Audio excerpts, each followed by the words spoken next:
The first-time homebuyer incentive, if you remember this coming out, which was probably a year and a half ago, maybe 2 years, year and a half. I don't remember the exact launch date, but I'm pretty sure we poo-pooed on it when it first came out because of the basically how it was set up. They've basically announced that it is going to be discontinued.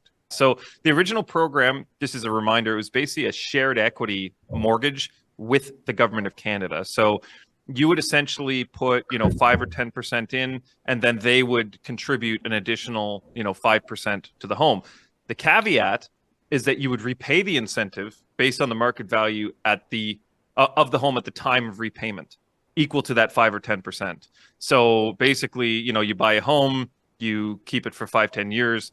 If the property's gone up 15%, well, you owe them basically 5% of that increased value as well. So believe it or not, a lot of Canadians don't want the government to own part of their home. And there wasn't a huge uptick. They said the government offered a loan up to, let's see here, homeowners.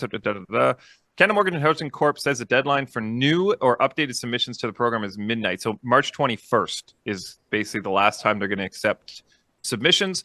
And they said the reason for canceling it was a low uptick. A lot of people weren't taking advantage of it. So riddle me that.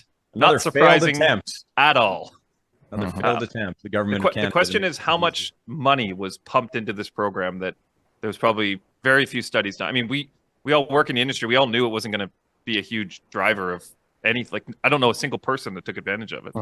And Dave, do you know anyone that even there's too many, not in our market, because there's too many restrictions to be even able to qualify to use it in our market. From there was a cap at which you can max out at. Your household income was capped, and it was only 4 times that. So you were actually artificially restricted as far as what you were able to get as far as a loan amount. And for where our price points are, it was irrelevant in markets like ours, or a lot of the major markets.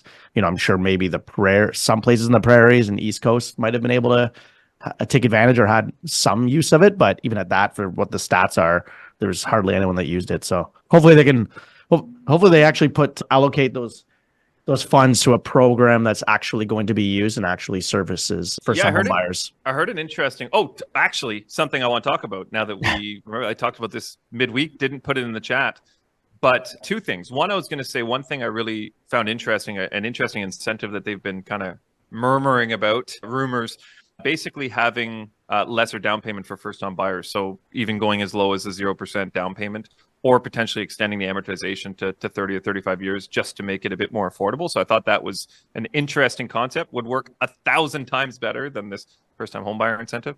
The other thing that we talk about often is the New to Canada program. And I was speaking with a lender last week, Sagen and Canada Guarantee, 2 of the insurers, the other 2 other than basically CMHC, they do allow on New to Canada mortgages now fully gifted down payments. So for anyone listening, CMHC does require you to have at least 5% of your own savings invested in the property. The other 2 insurers will allow 100% gifted funds. So if you're new to Canada, a lot of the times, they have really good income and so on, but maybe not the savings. You can now have that down payment gifted from, again, immediate family member, but it's a big incentive. So I know I've talked to a lot of people, Dave, I'm sure you're the same, people that are kind of fit into the qualifying criteria for new to Canada, but sometimes they don't have sufficient down payment. So this is a really good opportunity where they could qualify on their own, but have those gifted funds to kind of cover the down payment. So anyone who's interested in that program, reach out to Dave or myself. We can certainly go over it. But that was a surprise to me. I didn't know that was she said it was a new change that came out. I think it was in the last month, but I was unaware of that. And it's a huge opportunity for a lot of those newly immigrated people to get into a home, with the proper income and the down payment now. Side note. That's helpful for sure. Thanks for tuning in, everyone. We hope you enjoyed today's episode. Please remember to like, share, comment, and subscribe, because we'd really like that.